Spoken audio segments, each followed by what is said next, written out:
Donc, on a ici un autre exercice sur la loi binomiale. Donc, une étude menée par le centre Pew a montré que 75% des 18-34 ans vivant avec leurs parents déclarent contribuer aux dépenses du foyer. Supposez qu'un échantillon aléatoire de 15 personnes âgées de 18-34 ans vivant avec leurs parents soit sélectionné et qu'on leur demande si elles contribuent aux dépenses du foyer. Donc, voilà, on a une population, on a fait une étude et on a trouvé que 75% des jeunes, 18-34, participent, si vous voulez, aux dépenses. C'est-à-dire qu'ils donnent, ils payent des factures, par exemple, chez eux, comme l'électricité ou l'euro ou l'Internet, etc. C'est-à-dire qu'ils participent aux dépenses.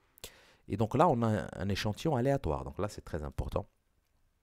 On redit un échantillon aléatoire, c'est-à-dire au hasard. Vous avez déjà, si vous vous rappelez, chapitre 1, on a déjà parlé de l'échantillonnage aléatoire. Et donc, comme quoi c'est une technique d'échantillonnage qui est normalement fiable pour faire des études statistiques. Et donc, la sélection de 15 personnes âgées vivant chez leurs parents constitue-t-elle une expérience binomiale? Expliquez. Donc, si vous revenez un peu aux conditions de la loi binomiale, et quelles sont ces conditions? Donc, si ces conditions sont remplies, on peut dire, bien sûr, que cette expérience est une expérience binomiale. Et donc, quelles sont ces conditions? Et c'est ça la question. Donc, il faut revenir à la loi binomiale pour comprendre est-ce que cette expérience est binomiale. On a d'abord une probabilité ici de 0,75, qui est 75%, qui normalement, on va dire, qui est constante. Parce qu'on n'a pas de données, si vous voulez, sur cette étude qui a été menée par ce journal. Et donc, on va supposer que, bien sûr, cette probabilité elle est constante étant donné que l'étude a été faite dans les normes. Puis, sur les 15 personnes qu'on a sélectionnées, donc on a ici la même expérience. Donc, c'est un tirage de 15 personnes. Donc, c'est le tirage similaire. C'est-à-dire que on a pris 15 personnes âgées entre 18 et 34. Donc, c'est la même population, si vous faites attention, par rapport à laquelle on a fait l'étude. Et donc, c'est le tirage qui est similaire. Il n'y a pas de souci. Donc, on devrait normalement voilà, tirer au hasard, mais une personne de cette même population, et il n'y a pas de différence entre les tirages. Donc, ce sont des tirages qui sont similaires. Deuxième condition, OK. On va chercher la troisième condition, qui est quoi? Qui est le fait que l'indépendance, donc on a déjà parlé de ça plusieurs fois, cette notion d'indépendance.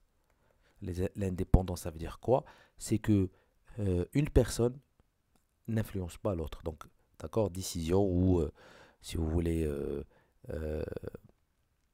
un tirage, on va dire tirage euh, d'une personne. C'est ça la notion. N'influence pas le tirage d'une autre. C'est-à-dire que si on prend un individu de cette population des 15 et qui nous disent, par exemple, qu'il ne participe pas aux dépenses, ça ne veut pas dire que celui qui va venir après, ou la personne à laquelle on va poser la question après, va être influencé par la réponse de cette personne, étant donné que normalement, ils ne se connaissent pas et qu'il n'y a pas de lien entre ces personnes. Parce que c'est un échantillon aléatoire, regardez bien. Donc ce n'est pas des amis ou une famille, etc. Donc l'indépendance, normalement, elle doit être assurée, étant donné que c'est un échantillon aléatoire. D'accord? Troisième condition. Donc on a la probabilité qui est constante. On a un tirage similaire, c'est les mêmes personnes. Pardon, c'est les mêmes catégories, plutôt la même catégorie de personnes. On a l'indépendance entre les tirages, personne n'influence l'autre. Et puis, on a une probabilité de succès et une probabilité qui est équivalent de l'échec. Donc là, je pense que c'est clair. Pourquoi? Parce que soit une personne tirée au hasard, aléatoirement, va dire qu'elle participe aux dépenses de sa famille, soit elle va dire que non, moi je ne participe pas. Donc il n'y a pas une troisième possibilité. Soit elle participe, soit elle ne participe pas. Soit c'est un oui, soit c'est un non. Et donc, bien sûr, ici, on a les quatre conditions. Bien sûr, on peut dire que l'expérience binomiale, cette expérience constitue une expérience binomiale n'y a pas de souci. Mais on a vraiment expliqué pourquoi. Donc, on n'a pas dit ça juste comme ça. Très bien. Si l'échantillon montre... troisième question, je crois.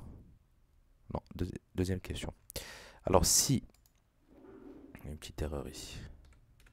Si l'échantillon montre qu'aucune de ces personnes, aucune, zéro, ne contribue aux dépenses du foyer, mettriez-vous en doute les résultats de l'étude du centre de recherche?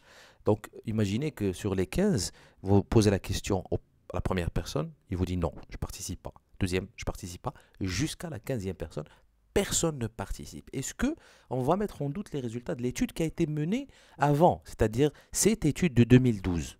D'accord? Bien sûr que oui. D'accord? Donc là, on ne nous demande pas d'expliquer, mais je vais mettre oui. Et tout simplement, si on veut vérifier, je pense qu'on peut aller calculer la probabilité, étant donné que c'est une loi binomiale, on peut calculer la probabilité de x égale à 0. D'accord? Et on va trouver une probabilité qui s'approche de 0. D'accord? C'est une probabilité tellement faible qu'on va obtenir. C'est logique parce qu'on a 75% de chance de trouver, de poser la question à quelqu'un de cette population aléatoirement et de trouver qu'il participe. Et nous, on a posé la même question à 15 personnes et sur les 15 personnes, on n'a aucun qui participe. Donc, logiquement, cette probabilité va être tellement faible qu'elle va s'approcher de 0 et que par conséquent, si on trouve effectivement sur un échantillon de 15 qu'il y a un problème, ça veut dire qu'il y a eu déjà un souci ici par rapport à cette étude initiale de 2012. D'accord? Donc, troisième question. Quelle est la probabilité qu'au moins 10 des 15 vivant avec leurs parents contribuent aux dépenses du foyer? Donc, au moins 10. Donc, on cherche cette probabilité, d'accord? Étant donné ici qu'on va utiliser la loi binomiale, on cherche cette probabilité de cette variable aléatoire x qui soit au moins donc supérieur ou égal à 10. D'accord? Donc, tout simplement, c'est la probabilité de x à 10, parce que ici on cherche probabilité supérieure ou égale. On peut faire le cumul, hein, l'inverse, on doit faire inférieur, strictement inférieur à 9, ou bien on peut bien sûr faire tout simplement la somme des probabilités jusqu'à 15, parce qu'on a un maximum de 15 personnes.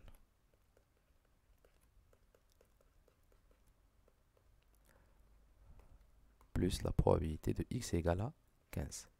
Et là, normalement, j'ai répondu à cette question parce que supérieur ou égal à 10, on a 10, 11, 12, 13, 14 et 15. 15 étant le maximum parce que c'est la taille de mon échantillon. Je ne peux pas faire 16, je n'ai que 15 personnes. Donc, j'ai atteint le maximum de personnes qui ont participé à cette étude. Et si on fait la somme de toutes ces probabilités avec la loi binomiale, on aura répondu, bien sûr, à cette probabilité. On aura le résultat qui correspond. Donc, je vais faire je ne sais pas, 2 probabilités, puis le reste c'est la même chose. Donc par exemple ici x, p de x égale à 10, c'est la probabilité, on a dit c'est 10 personnes, c'est la combinaison de 10 personnes parmi 15, rappelez-vous la formule, la loi binomiale, multiplié par la probabilité de succès à la puissance x, x ici c'est 10, d'accord, x c'est la valeur de 10, multiplié par la probabilité d'échec. Donc 1 moins 0,75 ça fait 0,25, 15 moins 10 ça fait 5. D'accord? La probabilité de x, par exemple, égale à 11. Petite erreur ici.